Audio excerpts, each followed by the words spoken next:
Lebanese seekh kebab, Mughlai seekh kebab, chicken tikka, സ്പൈസിയായ African peri peri തുടങ്ങി ലുലുമാളിൽ ലഭിക്കാത്ത വിദേശ നോമ്പുതുറ വിഭവങ്ങൾ ചുരുക്കമായിരിക്കും. ചട്ടിപ്പത്തിരി, കൊഴുക്കട്ട, കായ്പോള, ഗോബി പക്കോട ഇങ്ങനെ പോകുന്നു മലബാർ വിഭവങ്ങളുടെ പട്ടിക.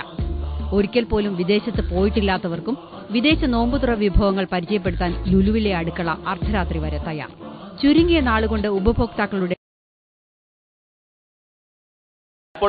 ചട്ടിപ്പത്തിരി, കൊഴുക്കോട്ടയുണ്ട്, ബനാന ഫ്രൈ ഉണ്ട്. അടയാണ് ഏറ്റവും കൂടുതൽ പോകുന്നത്. അടയും മറ്റേ ഇതാണ് ചട്ടിപ്പത്തിരിയാണ് ഏറ്റവും കൂടുതൽ പോകുന്നത്. പിന്നെ കായ്പുളയും കുഴപ്പമില്ലാണ്ട് പോകുന്നത്. നല്ല മൂവിംഗ് ഉള്ള സാധനമാണ്. തന്തൂരിയും ഗ്രിൽഡ് ചിക്കനും ഷവർമയും അന്വേഷിച്ചെത്തുന്നവർക്കും നിരാശ വേണ്ട. ഇവിടെ എല്ലാം തയ്യാർ. കസ്റ്റമേഴ്സിനെ തൃപ്തിപ്പെടുത്താൻ ലുലുവിന്റെ അടുക്കളയിൽ 80 പാചകക്കാരാണ് പല സമയങ്ങളിലായി അർദ്ധരാത്രി വരെ ജോലിയിൽ മുഴുകിയിരിക്കുന്നത്. എല്ലാ വിഭവങ്ങൾക്കും റംസാൻ പ്രമാണിച്ച് വിലക്കിഴിവുണ്ടെന്നതാണ് മറ്റൊരു ആകർഷണം.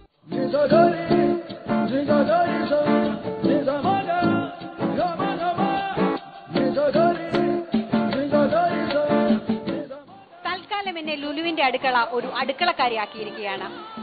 റംസാൻ വിഭവങ്ങൾ ഒരുക്കി ഇവർ കസ്റ്റമേഴ്സിനായി കാത്തിരിക്കുന്നു. റംസാൻ വിഭവങ്ങൾ ഒരുക്കുന്ന ലുലുവിന്റെ അടുക്കളയിൽ നിന്നും ക്യാമറാമാൻ സതീഷിനൊപ്പം ആർ ഹേമലത, ജീവൻ ന്യൂസ്.